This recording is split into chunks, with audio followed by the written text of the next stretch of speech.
this case about whether you think the birth was real, whether you think there was a surrogate, whether you think Meghan was wearing a moon bum. The fact is, Harry and Meghan lied. Buckingham Palace lied on their behalf. There was a complete cover-up over the birth of Prince. She never intended to go to the Portland hospital. She intended to have the baby at home. We know that they deceived the public about the birth data and time of the whole event. So, and also, you know, even it goes down to the lawyer saying that in that statement, when they had that long attack on the Mail, which is astonishing, that Meghan, we know she lied in her statement. Something isn't adding up, and people are finally saying it out loud. The carefully controlled narrative around Prince Harry and Meghan Markle is cracking, and right now, all eyes are shifting toward their children. What was once whispered behind closed doors is now front and center, and the pressure, it's building by the day. Claims connected to Tom Bower have thrown serious questions into the mix around Archie and Lilibet,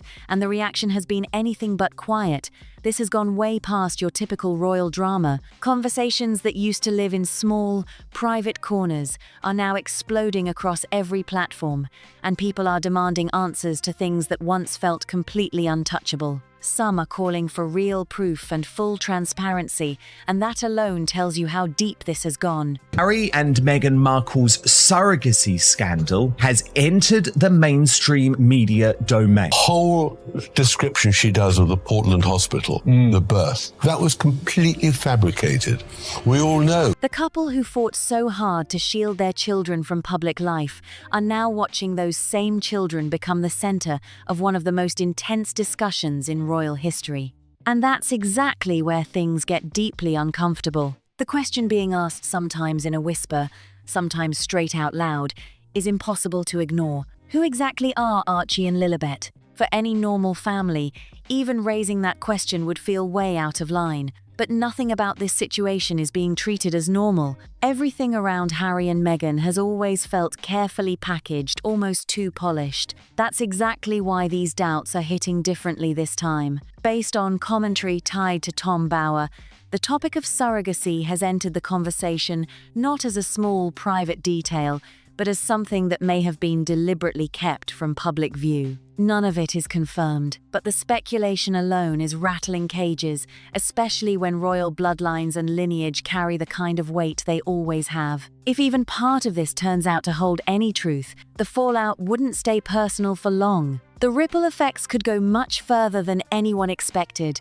Prince Harry is now under a microscope, and the shift in how the public sees him is impossible to miss. Herself or Harry hadn't been involved, then they can't be in the royal line. They have to have royal blood, those little ones. Without that, there's no chance of them becoming a member of the royal. The guy who once came across as the laid-back, down-to-earth royal, that image has taken a serious hit. Online, the picture being painted is of someone reacting to headlines, feeling the heat, and struggling to keep up with the noise closing in around him. Whether that's the full truth or not, that's the story spreading, and it's picking up speed fast. Meghan, on the other hand, is being talked about very differently. The tone around her reads as calculated and composed, laser-focused on legal moves, firm responses, and shutting down claims before they grow legs. But here's the thing that keeps people locked in. The harder the pushback, the louder the conversation gets. Every attempt to cool things down seems to throw gasoline on it instead, pulling even more attention straight to the center of the storm. Then people start digging into the past, and that's when things get really intense. Old appearances, timelines, and public announcements are being picked apart with fresh eyes. Some are pointing out how certain reveals felt overly staged, how details didn't quite connect, and how key moments were kept unusually private compared to standard royal tradition. Alone, these things might seem minor. Meghan, the Duchess of Sussex, is marking her daughter Lilibet's 4th birthday by sharing some personal photographs. A rare sighting of the little girl seen in this picture with her father, Prince Harry, and now her mom. The child's face is partially covered as the royal couple is known to fiercely guard the privacy of their 2 children. On Instagram, Meghan wrote, "Happy birthday to our beautiful girl. 4 years ago today, she came into our lives, and the day is brighter and better because of something like that." So she wasn't even pregnant. So it's very weird. And Harry it was said to Harry, not to her. I mean, she just came. But stacked together, they start building a picture that raises more questions than it answers. Critics are now saying this didn't explode overnight. There was time to get ahead of it, to offer clarity before it snowballed to this level. Instead, the silence and the missing answers are what's feeding the fire. The once airtight narrative is now showing real cracks, with more people watching than ever before. No matter where someone stands on the claims tied to Tom Bower, one thing keeps getting louder and harder to dismiss. The silence coming from Harry and Meghan isn't making any of this go away. That silence? It's not calming anything down. If anything, it's making everything feel more unresolved and suspicious by the day. Another detail people keep coming back to is the very noticeable gap between Archie and Lilibet and the rest of the royal family. Look at Prince William and Catherine. Their children are regularly seen with King Charles III, Queen Camilla, and there were even documented moments shared with Queen Elizabeth II before her passing. Those interactions are well recorded, visible, and very much part of the royal public image. But with Harry and Meghan's children, those moments are almost completely absent, and people are starting to ask why. Is it simply a personal choice to stay private, or is there something deeper sitting behind that distance? Nobody has a clear answer, and that uncertainty is exactly what's keeping this conversation alive. Is using everything for publicity and not really truly there. We know how she treats her family. What we're really now seeing is that both of them, having posed as the victim for so long, are really the aggressors. I discovered was, of course, that she was hunting for a man in England from 2013 onwards, when her marriage had crashed and she couldn't find anyone in Canada at the time. And she wanted wealth and she wanted fame. And she targeted, there's no doubt she targeted. The lack of any visible connection to senior royals is striking a lot of people as unusual, especially given how historically public royal family life has always been. The discussion gets even more serious when speculation moves into territory around surrogacy and biological ties. To be clear, none of this is confirmed, and these remain claims and opinions circulating in public spaces. But the reason people are taking it seriously is because of what it could mean inside a royal system where lineage has always carried enormous weight. Even unproven uncertainty in that world can trigger massive reactions. If any part of these claims were ever shown to hold truth, the consequences wouldn't stay small. Questions about royal positions, long-standing traditions, and deeply rooted expectations tied to the monarchy would all come rushing to the surface. That's what makes this feel so much bigger than just another headline. And then there's Tom Bower himself. He's not being brushed off as just another voice with an opinion. His track record of digging into complex royal stories is well known, and some point out that claims connected to him in the past have later shown elements of truth. That history is exactly why people are paying very close attention to what's being said now. Let's be real, not everything being said has been confirmed. What's happening right now is a combination of speculation, public analysis, and reaction feeding into itself. But even without hard confirmation, the impact is already undeniable. Tom, do you think Harry and Meghan are fast learning what they signed away when they took this Netflix big moolah? And I would say they signed away their credibility and their dignity. Well, that's our view, but it's not theirs. They need the money, and they need it now more than ever because they've got no other source of income. So I think they're just stuck with the devil now. They're tied to Netflix, they're tied to their book, and all the criticism they're going to take means nothing because that's the only way they can earn their money. That has always been her motive. She's money obsessed and always has been.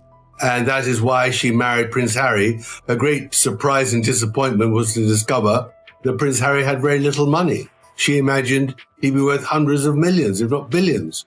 And she's having to make up for it now. This conversation is growing, and it shows zero signs of slowing down. What's pouring even more heat into the situation is the ongoing silence from Harry and Meghan. No direct statements, no clear denials, no visible effort to address the claims head-on. That silence is being read in all kinds of ways, but one thing is certain, it's keeping this story breathing. People are openly asking why nothing has been done to shut this down completely. Some voices are flat out saying that providing clear proof would end this overnight, but since that hasn't happened, the questions just keep stacking up.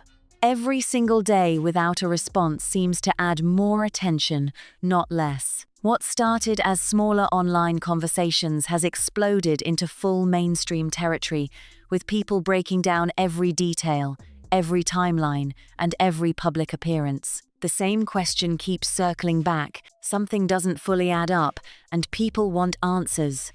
From a public image standpoint, this is being described as a serious crisis. The carefully built picture of a fresh start, a happy family, and a clean new chapter is now being challenged, and these aren't small cracks. People are treating them as major fractures that are getting harder to paper over by the day. Already is talking about marriage, but long before their engagement is even announced, let alone they're married and she's pregnant. And he's sitting in Clarence's house with then Prince Charles and Camilla. And Camilla just laughingly says, well, any child you'll have will probably have brown skin and ginger hair. And they all laugh, including Harry. I mean, it's not because of racism. It's just one of those things everybody imagines. When somebody is pregnant close to you, you wonder what the child will look like. But it was not said as anything other than... For Harry especially, this hits on something deeply personal. Fatherhood has always been framed as the turning point in his story, the thing that gave him purpose, direction, and a reason to walk away from royal life. From the now famous Oprah interview to countless media appearances, that message stayed rock solid. Becoming a dad was presented as everything to him. But now, that very foundation is being questioned, and it's shaking things at the core. Critics are pushing a brutal line of speculation. What if the children he speaks about with such raw emotion are not biologically his? It's important to stress this remains unproven and lies firmly in the space of public opinion and open discussion. But even just asking the question out loud carries massive weight. This isn't just a challenge to public image anymore, it's a challenge to identity itself. Prince Harry has long carried the image of resilience. That unforgettable moment, a young boy walking behind Princess Diana's coffin, grief written all over his face, became one of the most defining images of how the world saw him. People think her kids are fake. They think they're AI. Well, I think Tina is a great journalist, and perhaps she has inside information. I don't see how the Sussexes can give up both the Netflix and the book deal. They won't be living in a Montecito cottage. They're more likely living somewhere in downtown LA, in a little hovel. That's their problem. They're stuck now. But, the truth is about... But the online conversation is shifting, and it's not shifting in his favor. Some portray him as someone being steered and influenced without real control over his own story. Others argue he's fully aware and deeply involved in everything currently being questioned. Both versions are being debated hard right now, and neither one is a good look. The common thread running through both? A serious loss of control. The idea that Harry may not be the one driving his own narrative keeps surfacing again and again. And whether it's accurate or not, that's the version gaining ground in public conversations. Reports tied to life in Montecito are also being brought up more frequently, describing an atmosphere that feels tense and unsettled behind closed doors. These are claims, and they should be treated as such. But they're picking up real attention. Some say Harry is tracking every headline, every breakdown, every public discussion involving his family, and that the weight of constant scrutiny is becoming overwhelming. Talk of rising stress, restlessness, frustration, and an inability to disconnect from the noise is circulating widely. Exaggerated or not, these descriptions are shaping how people read the entire situation, painting a picture of someone caught in a wave of pressure that just won't let up. And the contrast being pointed out is hard to ignore. Prince Harry has been one of the most vocal public figures when it comes to mental well-being, pushing for openness and asking people to speak up when they're struggling. Conversation, I'm told and I believe, was very early on in their relationship when Harry is bowled over by Meghan, is desperately in love, and already is talking about marriage. But long before their engagement is even announced, let alone they're married and she's pregnant. And he's sitting in Clarence's house with then Prince Charles and Camilla. And Camilla just laughingly says, well, any child you'll have will probably have brown skin and... That's exactly why critics keep circling back to this contradiction, questioning how those public messages about mental health and openness line up with what's being described behind the scenes right now. It's a comparison that won't stop resurfacing, and it's hitting hard. On the other side of this, Meghan is being painted in a very different light. The picture being drawn is one of strategy legal teams, formal responses, and aggressive efforts to contain the spread of these claims. But here's the twist. That very approach is now being analyzed just as intensely. Some observers are arguing that the harder the pushback, the more curiosity it creates. The logic spreading online is blunt and simple. If everything is straightforward, why not just address it directly? That's speculation, not confirmed fact, but it's the kind of thinking that travels fast and keeps the fire burning. Meanwhile, the wider royal family's silence is being watched just as closely. No major public statements, no widely visible moments featuring Archie or Lilibet, and a clear absence of the traditional gestures people would normally expect. Stack that up against the very visible public presence of Prince William, Catherine, and their children, and the difference is impossible to miss. You hoped your children, Archie and Lilibet, would have had that you think they won't be able to now with this decision? Well, for a start, the only time that I've come back to the UK is sadly for funerals or court cases. That contrast has sparked a fresh wave of theories. Some are suggesting the royal family's distance isn't accidental. It's a deliberate move to stay out of murky waters and avoid being pulled into the uncertainty surrounding Harry and Meghan. No confirmation exists, but this theory is gaining serious traction as things continue to unfold. At this point, the conversation has broken wide open. It's no longer a niche discussion, it's a full-scale public debate, with more voices jumping in and every single detail being placed under a magnifying glass. And one question keeps coming up louder than anything else. Will Harry and Meghan ever directly address these claims? The fact that this question is even being asked out loud shows just how far things have spiraled, and until real clarity shows up, this speculation isn't going anywhere. Critics keep hammering the same point. There were multiple moments where this could have been handled early. The argument is straightforward, clear answers, visible transparency. Even basic explanations could have slowed all of this down before it reached this level. Instead, what people got were limited responses, vague details, and heavy reliance on legal pushback. I wrote 4 years ago a book about Prince Charles, and it was a story about how he had rehabilitated himself after Diana's death, and how Camilla also had to be rehabilitated. And it was a #1. It was a fascinating story. So when Meghan came along into the scene, I just thought, this is fascinating. How is this going to play? That approach is now being judged harshly in public, and it's not landing well at all. What once might have read as quiet dignity is now being interpreted in a completely different way. In today's world, silence doesn't automatically signal strength. For many watching closely, it's raising more questions than it's shutting down, and that shift in perception is pushing this whole situation even further. Harry's image is taking a very public hit. He was once celebrated as the royal who broke the mold, bold, fearless, carving out a brand new path on his own terms. But the tone has changed dramatically. Commentary is describing someone who appears overwhelmed, with pressure closing in from every direction. These are opinions and interpretations, but they're spreading fast and reshaping how the public sees him. There are also claims circulating that people from his inner circle,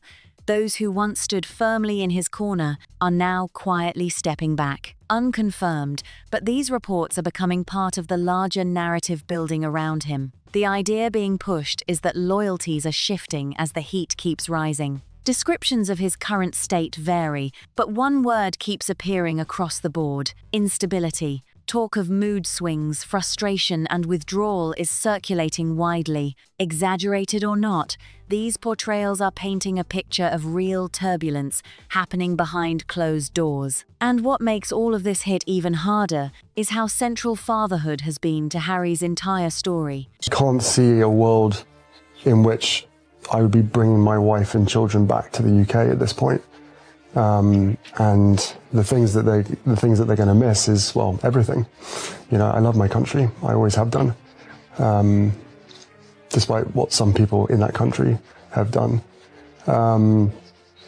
So, you know, I miss the UK. I miss parts of the UK, of course. It's been framed as his anchor, his purpose, the very core of his identity. So when that part of the story gets questioned, it doesn't just challenge one detail, it reframes everything. Meanwhile, Meghan continues to be portrayed very differently.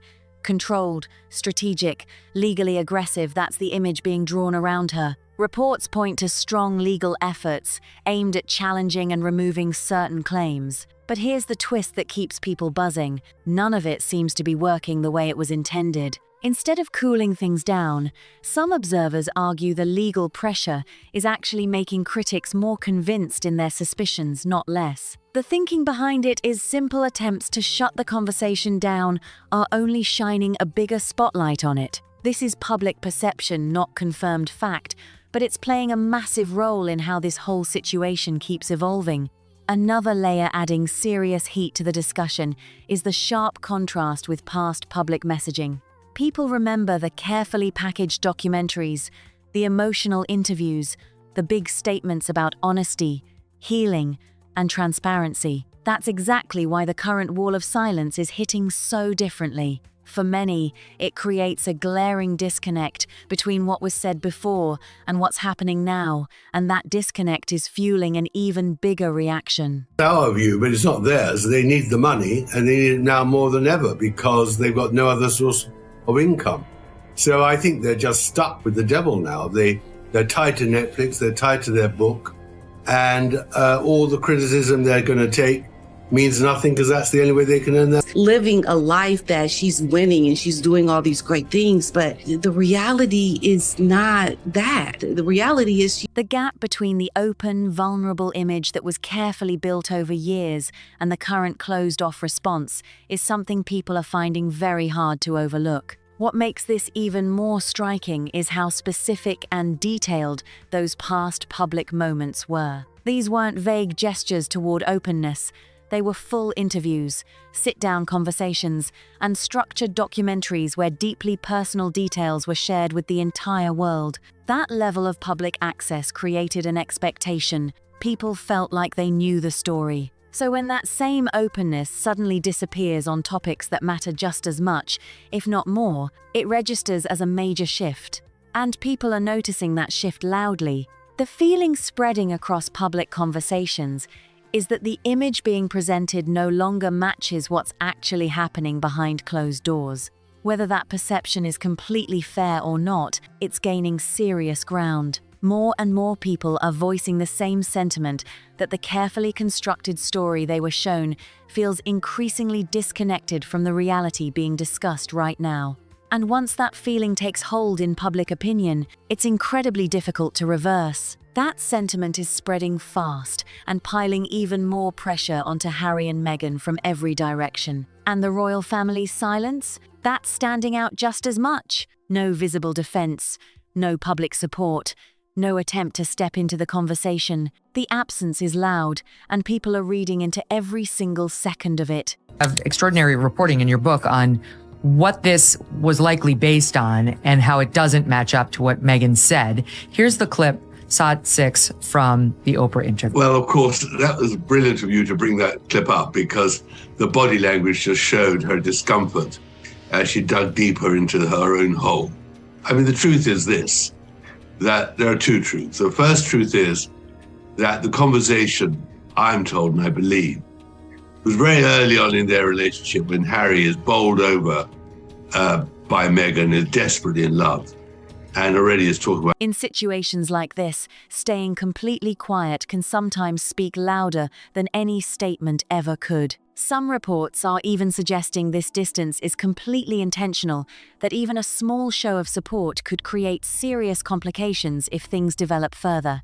Unconfirmed, but very much part of the wider conversation happening right now. Think about that for a second. The idea being floated is that the royal institution itself may be deliberately holding back, not out of indifference, but out of careful calculation. If the situation continues to grow and new information surfaces, any prior public support could become a serious liability. So the strategy, if these reports are to be believed, is to stay completely removed and let things play out without royal fingerprints on any of it. That's a cold and calculated move, and people are picking up on it. Behind the scenes, speculation is swirling that serious conversations are already taking place around incredibly sensitive topics: succession, legal complications, long-term consequences for positions within the monarchy. Nothing officially confirmed, but the fact that these questions are even being entertained shows just how high the stakes have climbed. For the time being, it's impossible for me to take my family back to the UK safely. You're obviously very deeply affected by this.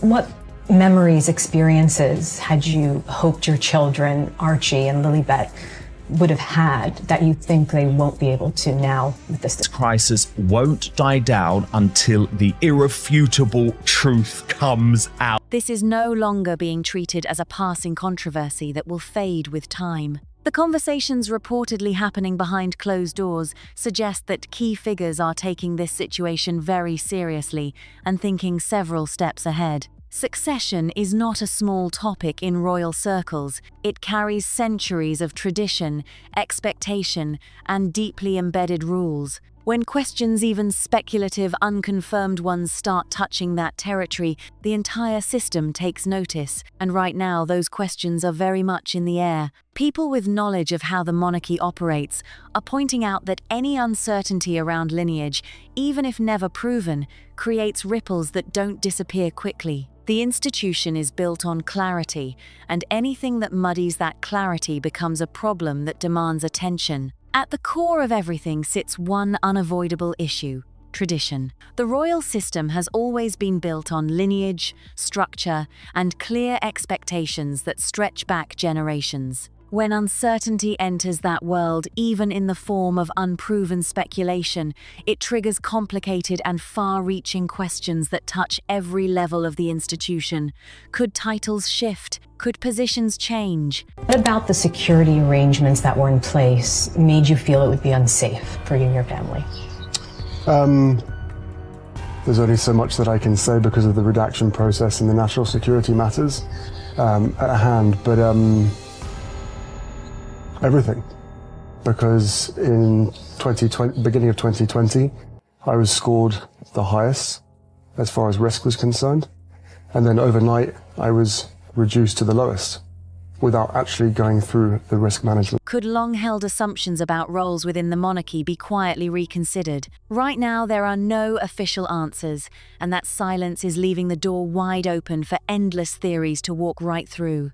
And those theories are not staying small. They're expanding, connecting with other questions, and building into a much larger conversation about what the monarchy stands for and how it handles challenges to its foundations. Every day that passes without clear answers is another day that gives these theories more room to grow and take shape in the public imagination. The institution that has survived for centuries by maintaining control of its own narrative is now watching a narrative develop that it seems unable or unwilling to address directly. The narrative that once centered on independence, fresh starts, and a bold new chapter is now being challenged from every angle.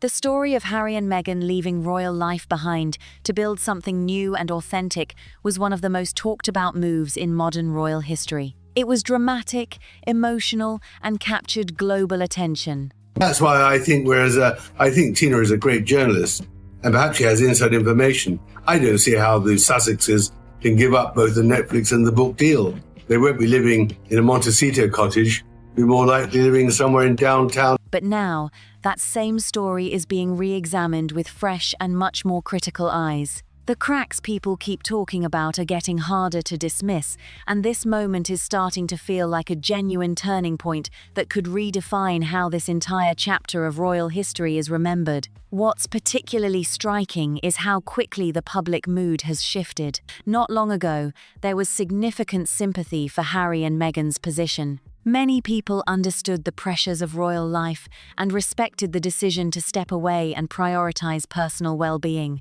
That goodwill was real, and it was strong. But goodwill has limits, and when questions start piling up without answers, even the most loyal supporters begin to waver. That wavering is exactly what's being seen right now across social media, commentary platforms, and public discussion spaces. People who once defended every decision are now asking questions they never expected to ask. People who stayed neutral are now leaning towards skepticism, and those who were already critical are becoming even more vocal. The shift in the room is undeniable, and it's happening fast. Every passing day without a clear, direct response makes the position harder to defend and the questions harder to dismiss. Queen and the Duke. Yes, and we just bumped into the Duke as we were walking by, which was so nice. So it'll be a nice moment to introduce the baby to more family, and my mom's with us as well. So it's been a really, here we go. Another great grand. Waiting for the cameras, aren't you? Waiting for the cameras. Sorry. Wait.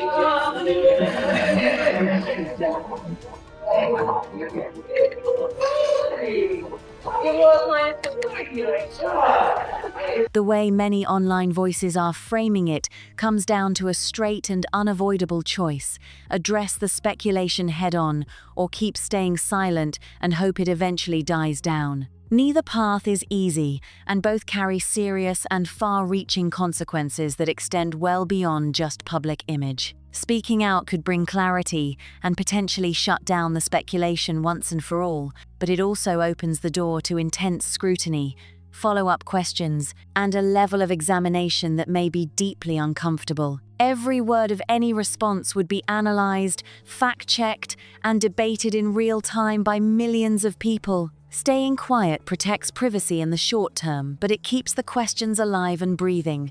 And these questions, as has been made very clear, are not fading on their own. If anything, the silence is giving them more energy, not less. Every day without a response is being read as confirmation by some, and as suspicious avoidance by others. There is no neutral ground left in this situation. Every choice, including the choice to say nothing, is now a statement in itself.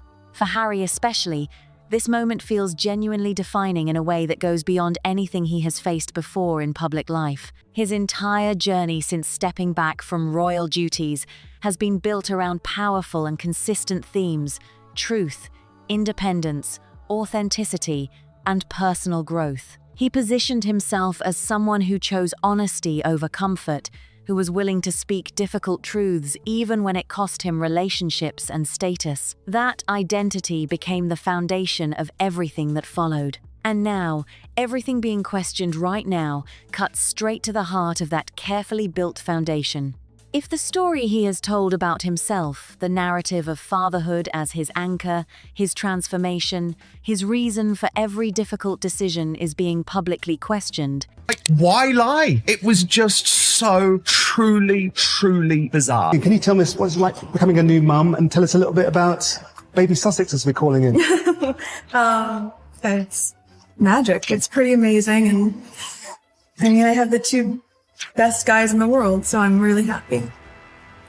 Tell us a little bit about your son. What's he like? Is he sleeping well? Good baby? Yes, he has the sweetest temperament. He's really calm. It doesn't just challenge one detail. It puts the entire framework of his public identity under the microscope. People are asking whether the version of Harry that was presented to the world was fully authentic, or whether key parts of it were constructed and managed just as carefully as the royal image he once walked away from. That's a brutal question, and it's being asked loudly. His journey has always been tied to themes of truth, independence, and personal growth. Everything being questioned right now cuts straight to the heart of that story and forces a confrontation with some deeply uncomfortable possibilities.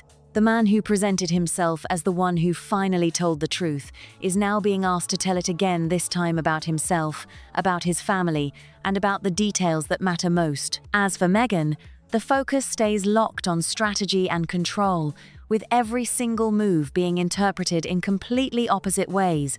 depending on who's watching and what they're looking for. Some see strength in the controlled response, a smart and experienced approach to managing a hostile media environment. Others see avoidance, a pattern of deflection that raises more questions than it answers. But either way, regardless of how each individual move is being interpreted, the attention isn't going anywhere. And the strategic approach, whatever its intentions, does not appear to be cooling the situation down. What's also being discussed more openly now is the long-term impact on both of their brands and everything they've built since leaving royal life. The projects, the partnerships, the platforms, all of it exists within the context of a public image that is currently under serious pressure. Sponsors, collaborators, and business partners pay very close attention to public sentiment. And right now, public sentiment is shifting in ways that create real questions about sustainability. The business of being Harry and Meghan depends heavily on public trust and relatability,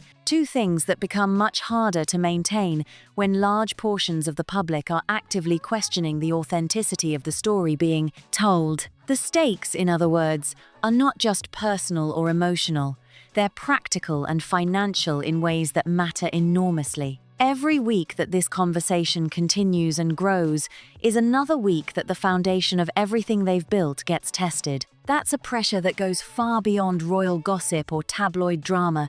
It's a genuine challenge to the life and identity they've constructed outside the palace walls. One question keeps echoing louder than everything else, circling back again and again across every platform and every conversation, demanding an answer that simply hasn't come yet. It cuts through all the commentary, all the legal responses, all the carefully managed statements, and it sits there, unanswered and growing louder by the day. Until there's real clarity, it's not going anywhere either. And the longer it stays unanswered, the more powerful it becomes. The pressure is real, the stakes are enormous, and the world is watching more closely than ever. Whatever happens next, whether it's a direct response, a continued silence, or something nobody has anticipated, yet it's going to define this chapter in a way that cannot be undone. This moment has that kind of weight to it, and everyone paying attention can feel it. So now it comes down to you. What's the right move here?